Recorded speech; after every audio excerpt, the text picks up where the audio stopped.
20 years of excellence in cancer care. Mahatma Gandhi Cancer Hospital and Research Institute, Visakhapatnam. అందరికీ నమస్కారం. నేను Swarupa Putlapalli. Welcome to Suman TV. ప్రస్తుత పరిస్థితులను చూస్తే ఇజ్రాయెల్, ఇరాన్, అమెరికా మధ్య జరుగుతున్న యుద్ధం ఇప్పట్లో ఆగేలా కనిపించట్లేదు. కానీ మరికొన్ని గంటల్లోనే ఈ యుద్ధం ఆగబోతోంది అని అనలిస్ట్ అనిల్ ఏకేవి గారు సోషల్ మీడియాలో పోస్టులు పెడుతూ ఉన్నారు. ప్రస్తుతం ఆయన నాతో పాటు ఉన్నారు. వారితో మాట్లాడదాం. నమస్తే అనిల్ గారు. అసలు యుద్ధం ఎంత తీవ్ర ప్రభావం చూపిస్తుందో ప్రపంచ దేశాల మీద మనం చూస్తూనే ఉన్నాం.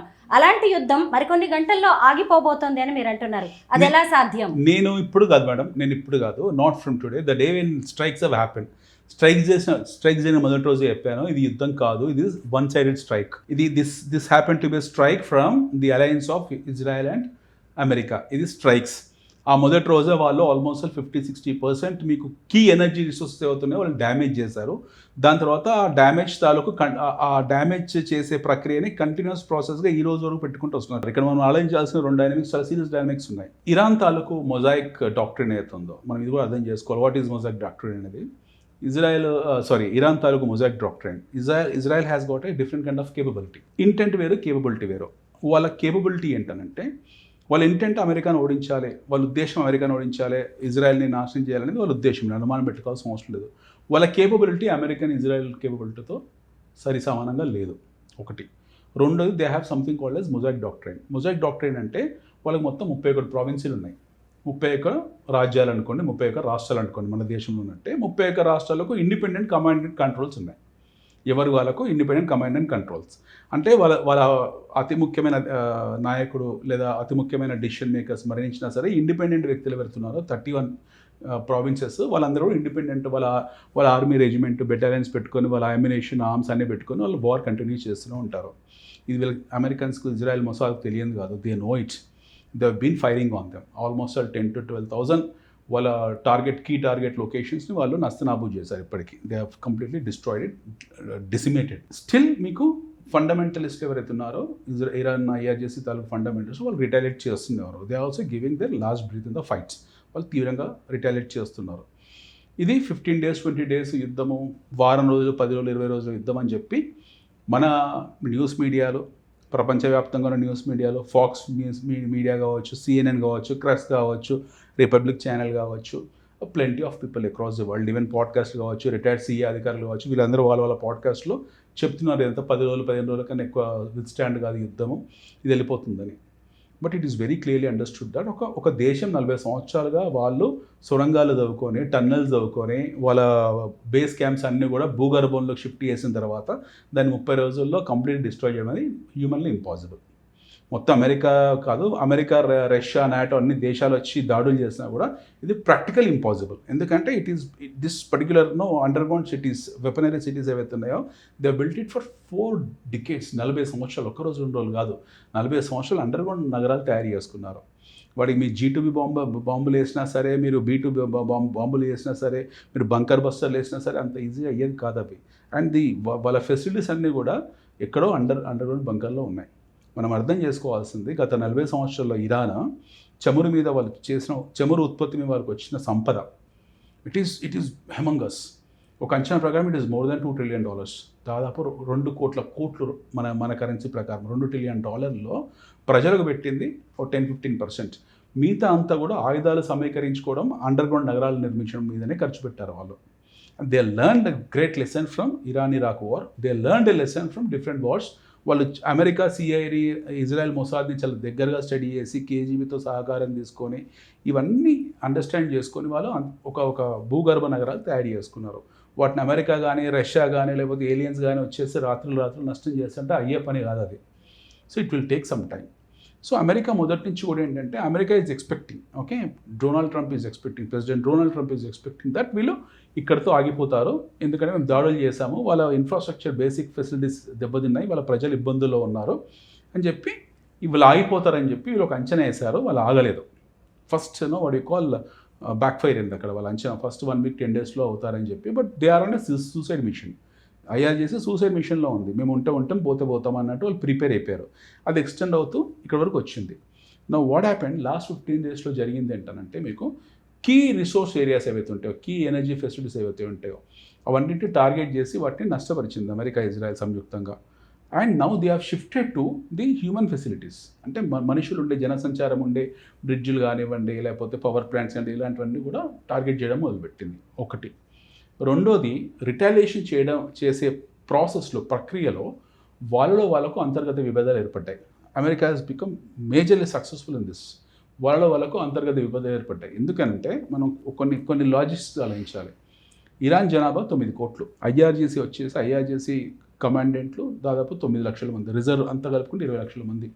ఒక్కో మనిషి మీద మీకు 4 ఫ్యామిలీ మెంబర్స్ ఆధారపడ్డా కూడా దాదాపు 40-50 లక్షల మంది, 50 లక్షల మంది, ఒక అంచనా ప్రకారం 50 లక్షల మంది వాళ్ళ వ్యవస్థ.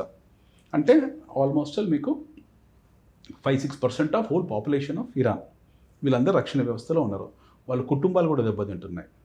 ఈ మొత్తం గొడవల్లో పిల్లలు స్కూల్ పోవట్లేదు, ఆసుపత్రులు పనిచేయట్లేదు.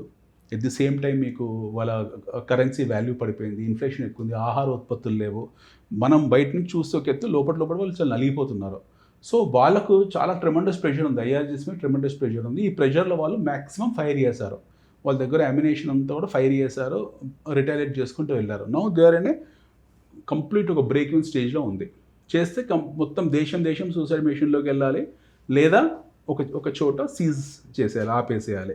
బ్రేకింగ్ పాయింట్ మనకు ఒక వారం క్రితమే వచ్చింది. అంటే యురేనియం ఎన్రిచ్డ్ అయిన 60% ఎన్రిచ్ యురేనియం వాళ్ళు ఎక్కడో దాచిపెట్టారు ఇష్ఫాన్లో అన్నారు. అక్కడ మనకు there was a signal that there was an earthquake which was appeared.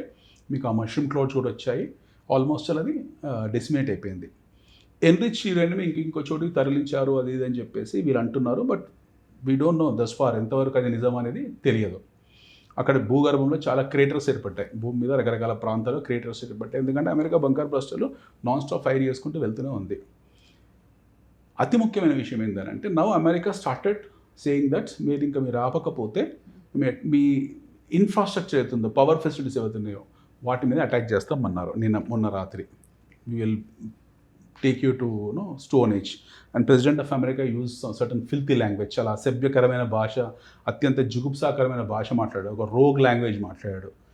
ఆయన తాలూకు ఇరాన్ చాలా హుందాగా మాట్లాడుతున్నా సరే, ఇరాన్ తరఫు నుంచి ఐఆర్జీసీ కమాండర్స్ కానివ్వండి, లేకపోతే వాళ్ళ తాలూకు అడ్వైజ్ కానివ్వండి, వాళ్ళ ఫారెన్ గలిబాఫ్ లాంటి స్పీకర్ కానివ్వండి, వీళ్ళందరూ అగార్చీ లాంటి ఫారెన్ మినిస్టర్, వీళ్ళందరూ హుందాగా ప్రవర్తిస్తున్నారు. బట్ ఒక ట్రంపే చాలా చండాలంగా అసహ్యంగా ప్రవర్తిస్తున్నాడు. అది ఆయుధాల నుంచి వచ్చిన అహంకారము, ఫ్రస్ట్రేషను, ఆ వయసు, రకరకాల ప్రాబ్లమ్స్ అయినా బ్రాటప్ బాలేదు. బేసికల్లీ అతని అహంకారపూరితమైన స్వభావం ఇవన్నీ బయట పెడుతుంది. But any which ways we should keep Trump aside. Trump ఉన్నా లేకపోయినా యుద్ధం జరగాల్సిందే, జరుగుతుంది కూడా. సో ఇప్పుడు జరిగే పరిస్థితి ఏంటంటే they are almost the neck of the bottle నెక్లో ఉన్నారు. వెనక్కి వెళ్ళలేరు, ముందుకు రాలేరు ఇరాన్. సో ఇప్పుడు వాళ్ళు ఎట్టి పరిస్థితుల్లో మీరు చేసుకోవాల్సిందే. దానికి చిన్న ఉదాహరణ ఏంటంటే మొన్న రాత్రి ఇరాన్ తాలూకు కమాండ్ అండ్ కంట్రోల్ ఏం చెప్పిందనంటే అమెరికా కనుక ఇన్ఫ్రాస్ట్రక్చర్ మీద దాడి చేస్తే మీరందరూ మానవ ఆహారంగా మారి ఇన్ఫ్రాస్ట్రక్చర్ చుట్టూ ఉండండి అని. అంటే they are asking people to accompany on the mission. ఈ మిషన్లో మీరు భాగస్వామి కానీ అంటే అమెరికా బాంబులు వేసి మీరు చనిపోండి అని చెప్పడం అనేది వాళ్ళ దిగజారుతనానికి పరాకాష్ట. అది అంటే స్పష్టంగా అర్థమైందంటే they are out of their ammunition అయిపోయింది. సో అమెరికా బాంబింగ్ ఏం చేయదు. ఒకవేళ పొరపాటున ఏదైనా పవర్ ఫెసిలిటీ పేల్చేసినా సరే వచ్చే 2 ఎండాకాలాలు 2026 and 2027 where you have 50 degrees of temperature in Iran. ఇప్పుడు యుద్ధం ఆగాలి అంటే ఎవరో ఒకళ్ళు వెనక్కి తగ్గాలి. ఎవరు వెనక్కి తగ్గుతున్నారు? ఇద్దరు తగ్గుతారు. అమెరికా కూడా దీన్ని కంటిన్యూ చేసే ఇష్టం లేదు. ఎందుకంటే America wanted to withdraw from there. అమెరికాకి ఇంకా చాలా యాక్టివిటీస్ ఉన్నాయి. అమెరికా విత్డ్రా చేసుకోవాలి. ఇజ్రాయెల్ ఆల్మోస్ట్ వాళ్ళ టాస్క్ను వాళ్ళు ఫినిష్ చేశారు. అందుకే లాస్ట్ 4-5 డేస్లో ఇది ఎట్లాగో వీళ్ళు సీజ్ ఫైర్కి వస్తారని చెప్పేసి వాళ్ళ దాడిలో ముమ్మరం చేసి ఇంకా ఎక్కువ చేశారు. ఈ రోజు 2026 ఏప్రిల్ 7-8 గంటలకి యుద్ధం మీకు శాశ్వతంగా అంటే ఈ సంవత్సరం ప్రకారం ముగిసిపోతుంది. It will come to an end. ఇది శాశ్వతంగానా లేకపోతే తాత్కాలికమని పక్కన పెడదాం. బట్ ఈ 1 month నుంచి జరుగుతున్న 35 days నుంచి జరుగుతున్న డ్రామాకి ఈరోజు ఫుల్ స్టాప్ పడుతుంది. ఎందుకంటే వీళ్ళు 15 పాయింట్లు ట్రంప్ వైపు నుంచి వచ్చాయి. 15 పాయింట్లైనా ఒప్పందాలు, సీజ్ ఫైర్ ఒప్పందాలు పంపించాడు టర్కీ, పాకిస్తాన్ వాళ్ళ దూతల ద్వారా బ్యాక్ డోర్ నుంచి. అక్కడి నుంచి వాళ్ళు 10 పాయింట్లు పెట్టారు. They are also ready for the ceasefire agreement. వాళ్ళ 10 పాయింట్లు ఉన్నాయి, వీళ్ళ 15 పాయింట్లు, వాళ్ళ 10 పాయింట్లు, 25 పాయింట్ల మధ్యలో కన్సెన్స్ రాలేదు. ఇంకా మీకు ఒక ఒప్పందం రాలేదు. వీళ్ళు మాటలు యుద్ధాలు జరుగుతున్నాయి, వాళ్ళు చర్చలు చేసుకుంటున్నారు. ఈరోజు ట్రంప్ కూడా డెడ్ లైన్ పెట్టాడు. ఈరోజు రాత్రి కల్లా పూర్తి కాకపోతే నేను రాత్రి నేను మటా చేసేస్తాను, అది చేస్తాను, ఇది చేస్తాను అన్నాడు. బట్ అది జరగదు. ఒకవేళ వాళ్ళు ఒప్పుకోకపోతే, ఇది చెప్పిన 15 పాయింట్లకు ఒప్పుకోకపోతే ట్రంప్ మళ్ళీ ఇంకొక వారం రోజులు పొడిగిస్తాడు. మీరు మళ్ళీ పునరాలోచించుకోండి, నేను చెప్పిన 15 పాయింట్లు మీరు పంపించిన 15 మీరు చూడండి, ఇదే జరుగుతుంది రాత్రికి. మీరు పంపించిన 10 పాయింట్లలో నాకు 5 పాయింట్లు నచ్చలేదు. ఈ 5 పాయింట్లని పునఃసమీక్ష చేసుకోండి. నేను పంపించిన 15 పాయింట్లు మీరు మళ్ళీ ఆలోచించండి, మీకు ఇంకో వారం రోజులు టైం ఇస్తున్నానని చెప్తాడు. చూడండి, he will extend this cease fire for another 1 week. ఒకవేళ ఈరోజు జరగకపోతే ఈ సీజ్ ఫైర్ని ఇంకొక వారం రోజులు పొడిగిస్తారు. సరే, నేనేం మీ మీద దాడులు చేయను, మళ్ళీ ఒకసారి ఆలోచించుకుని నా దగ్గర రండి మీరు అని మళ్ళీ బ్యాక్ డోర్ పంపిస్తాడు. ఈయన కూడా ఇంకో వారం రోజులు టైం తీసుకుంటాడు. ఈ వారం రోజుల టైం అనేది మళ్ళీ ఇజ్రాయెల్కి టైం దొరికినట్టే. ఎందుకంటే they will not keep quiet, they will keep on bombarding. వాళ్ళు బొంబార్డింగ్ చేసుకుంటూ వెళ్తుంటారు. ఈలోగా మిగిలిన మిగిలిన ఆయుధాలను ఫినిష్ చేసేస్తారు వాళ్ళు.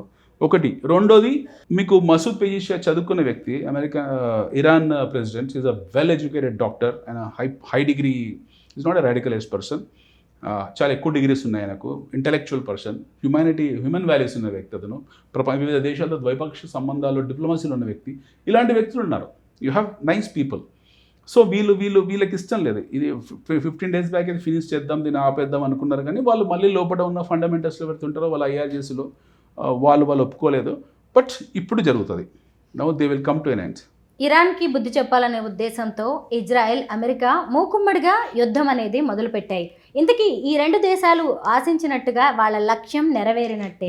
ఇక్కడ ఇరాన్కి బుద్ధి చెప్పడం పక్కన పెడితే, ఇజ్రాయెల్కి ఎగ్జిస్టెన్షియల్ థ్రెట్గా మారిపోయింది. ఏది మనకు Iran has become the existential threat to Iran. Simple madam, ఇక్కడ మీరు యురేనియం తెచ్చుకుంటున్నారు, యురేనియం ఎన్రిచ్మెంట్ చేస్తున్నారు. 3.7% ఎన్రిచ్మెంట్ జరిగితే మీకు యురేనియం ఎలక్ట్రిసిటీ కింద మారుతుంది. 60% ఎన్రిచ్మెంట్ కింద చేస్తే సబ్మెరైన్స్ కానివ్వండి, యురేనియం అంటే న్యూక్లియర్ పవర్డ్ ఎయిర్ క్రాఫ్ట్స్ కానివ్వండి, లేకపోతే సబ్మెరైన్స్ కానీ వెళ్తాయి. 90% ఎన్రిచ్ అవుతే బాంబులు, అటమ్ బాంబులు, న్యూక్లియర్ బాంబులు తయారు చేసుకోవచ్చు. ఇరాన్ ఆల్మోస్ట్ 660 kg న్యూక్లియర్ని 60% ఎన్రిచ్ చేస్తుంది. ఇంకో 30% ఎన్రిచ్ చేస్తే they can prepare other 11 bombs. ఒక 11 న్యూక్లియర్ బాంబులు తయారు చేసి ఉండేవాళ్ళు. 11 న్యూక్లియర్ బాంబులు తయారు చేసిన ఇరాన్ ఊరుకుంటుందా? ఊరుకోదు. ఖచ్చితంగా ఒక 4 తీసుకెళ్ళి టెలవివ్ మీద వస్తుంది, ఓ 2 తీసుకెళ్ళి వాషింగ్టన్ మీద, ఓ 2 న్యూయార్క్ మీద, ఓ 2 కాలిఫోర్నియా మీద, 2 డెట్రాయిట్ మీద వేసి ఉండేది. This is bound to happen. ఇదే జరిగి ఉండేది. ఎందుకంటే ఏమీ లేనప్పుడే ఇరాన్ మీకు ఒకే 1 single డేలో 200 మిసైల్స్ ఫైర్ చేశారు. ఎవరి మీదకి? ఇరాన్ మీదకి. ఇరాన్ని తుడిచిపెట్టేయాలి కంప్లీట్గా అంటే సెమిటిజం అవుతుందో, యాంటీసెమిటిక్గా వాళ్ళు డైరెక్ట్గా మాట్లాడుతున్నారు రౌండ్ ద క్లాక్. అది వాళ్ళ మధ్యలో గొడవ. మనకు భారతదేశం మనకు సంబంధం లేదు. వాళ్ళ మధ్యలో ఉన్న విశ్వాసాల తాలూకు గొడవలు, వాళ్ళకు చాలా చారిత్రకమైన విభేదాలు ఉన్నాయి, వాళ్ళు కొట్టుకుంటున్నారు. That's okay. బట్ ఈ గొడవ ఒకవేళ వీళ్ళు కనుక ఇరాన్ కనుక యురేనియం ఎన్రిచ్ చేసి 2 బాంబులు అటు వేస్తుంటే ఇరాన్ ఊరుకునే వాళ్ళు కాదు, ఇజ్రాయెల్ ఊరుకునే వాళ్ళు కాదు. వాళ్ళు కూడా న్యూక్లియర్ వెపన్స్ ప్రయోగించేవాళ్ళు. సపోజ్ అనుకుందాం అలా జరగలేదు. ఇజ్రాయెల్ని మొత్తం కార్నర్ చేశారు మీరు, లాస్ట్ ఆప్షన్ కింద తీసుకెళ్ళిపోయారు. Israel is a nuclear country, nuclear treaty మీద సైన్ చేయని nuclear country, it's understood. Last option వరకు మీరు ఇజ్రాయెల్ తీసుకెళ్తే, Israel there is something called 6 day war. అప్పుడు అక్కడ ఒక 6 day war అని ఒకటి జరిగింది. ఆ రోజులో వీళ్ళు 4 దేశం యుద్ధం చేసి గెలిచారు ఓవర్ నైట్ వీళ్ళ మీద వస్తే. సో ఆ టైంలో మీకు ఇజ్రాయెల్లో దే హ్యార్ సో కార్నర్డ్, వాళ్ళకి ఆప్షన్ లేదు. Okay, గోల్డా mayor happen to be the prime minister of Israel ఆ టైంలో. ఐరన్ లేడీ అంటాం మనం. మన సిరిమావ బండారనాయకి, మార్గరెట్ థాచర్, ఇందిరాగాంధీ, గోల్డా మేయర్, వీళ్ళందరినీ iron ladies of the world అనేవాళ్ళు. సో అలాగా ఆవిడ లాస్ట్ ఆప్షన్ పెట్టుకుంది. That option called as Samson option. Samson option అంటే ఒక శాంసన్ మూవీ ఉంటుంది, బైబిల్ కథ. శాంసన్ అనే వ్యక్తి చనిపోయే ముందు ఆయన కళ్ళు బీకేసి, ఆయన చేతులు కట్టేసి, ఆయన చనిపోయే ముందు ఆయన చనిపోతూ ఆయన కామకాజీ చేస్తాడు. అంటే ఆయనతో పాటు 10 మంది చంపేస్తాడు. So this was option what Israel is use some time back. ఇంకా మేము ఎట్లా మునుగుతున్నాం, మేము ఎట్లా చేస్తాం, మాతో పాటు ఇంకో 10 మందిని చంపుదామని చెప్పి వాళ్ళు న్యూక్లియర్ డిస్ట్రక్షన్ వరకు వెళ్ళారు. సో దట్ శాంసన్ ఆప్షన్ వీళ్ళు పెట్టుకొని కూర్చున్నారు ఇక్కడ, ఎవరు? ఇజ్రాయెల్ వాళ్ళు. ఇన్ కేసు ఇలాంటి పరిస్థితి వస్తే మేము పోతాం, మాతో పాటు మీరు కూడా పోవాలి. అదే జరుగుంటే చుట్టుపక్కల మీకు 6 దేశాలు పూర్తిగా ధ్వంసం అయ్యి ఉండే. అదే జరుగుంటే మీకు 6 దేశాలు పూర్తిగా ధ్వంసం అయ్యాయి. మీకు ఆ న్యూక్లియర్ డస్ట్ ఇండియా వరకు వచ్చి ఉండేది, బంగ్లాదేశ్ వరకు వెళ్ళి ఉండేది, మయన్మార్, చైనా కూడా పాకి ఉండేది. అది ఇట్స్ సీరియస్ డిజాస్టర్. మనం దీన్ని కూడా ఆలోచించాలి. సో వీళ్ళు వెనక్కి తగ్గట్లేదు, వాళ్ళు వెనక్కి తగ్గట్లేదు. మధ్యలో మనలాంటి చమురు డిపెండెంట్ నేషన్లు వెళ్తున్నాయి, ఆయిల్ డిపెండెంట్ నేషన్ మనం నలిగిపోతున్నాం. ఇది ఎక్కడో చోట ఒక ఎండ్ కావాల్సిన యుద్ధం. This has to get end somewhere. So ఈ చర్చల ద్వారా హుందాగా జరుగుంటే ఇష్యూ అయ్యేది కాదు. ఈ చర్చల ద్వారా హుందాగా జరగాల్సింది ఒక 2-3 నెలల క్రితమే. అలా జరగలేదు. అలా జరగకుండా వాళ్ళు ఎన్రిచ్మెంట్కి వెళ్ళారు, వీళ్ళు యుద్ధానికి వెళ్ళారు. ఈ గందరగోళం జరిగింది. బట్ ఇప్పుడు మీకు ఇప్పుడున్న పరిస్థితిలో వీళ్ళు వెనక్కి తగ్గాలి, వాళ్ళు వెనక్కి తగ్గాలి, ఒక సీజ్-ఫైర్ అగ్రిమెంట్ రావాలి. మోస్ట్లీ ఇప్పుడు 4 అవుతుంది, ఇంకో 4 గంటల సమయంలో by 8 o'clock this you will I'm telling you, I will bet, నేను బెట్ చేసి చెప్తున్నాను. ఇది రిలీజ్ చేయండి, ఈ వీడియో ఇంకో గంట సేపట్లో వీడియో రిలీజ్ చేయండి. Today is what, March 7th, మార్చి 7వ తారీఖు 2026 8 గంటలకు 8 o'clock president Trump will announce very simply. ఒకటి చేస్తే కంప్లీట్గా సీజ్-ఫైర్ అగ్రిమెంట్ ఒకటి చేసుకోవాలి, అది జరగకపోవచ్చు మోస్ట్లీ, బట్ పోస్ట్పోన్ చేస్తాడు. మీరు పంపించిన 10 పాయింట్లు, ఐఆర్జీసీ పంపించిన 10 పాయింట్లలో నాకు 5 పాయింట్లు నచ్చలేదు, నేను పంపించిన 15 పాయింట్లు మీకు నచ్చలేదు, మనం పునరాలోచించుకుందాం, వి విల్ రీథింక్. సో ఇది మనం ఆలోచించుకొని మళ్ళీ నేను మిమ్మల్ని అప్రోచ్ చేయడానికి, లేదా మీరు ఆలోచించుకుని నన్ను అప్రోచ్ చేయడానికి మనకి ఇంకో టైం పడుతుంది. సరే, ఇంకో వారం 10 రోజులు మనం ఎక్స్టెండ్ చేద్దాం సీజ్-ఫైర్. అంటే నేను ఇంకో 10 రోజులు మీ మీద దాడులు చేయను, మీరు మా మీద దాడి చేయకండి, టెంపరీ సీజ్-ఫైర్ అగ్రిమెంట్ లాంటిది ఈరోజు ఖచ్చితంగా జరుగుతుంది. చూడండి, యుద్ధం అనేది ఎప్పుడు కూడా విధ్వంసాన్నే మిగులుస్తుంది. మొత్తం మీద ఎక్కడో జరుగుతున్న యుద్ధం వల్ల మన దేశం కూడా ఎంతో ఇబ్బంది పడుతుంది. మీ అంచనా ప్రకారం మరికొన్ని గంటల్లో యుద్ధం ముగియాలి, అదే జరగాలని కూడా కోరుకుందాం. Thank you so much Anil గారు.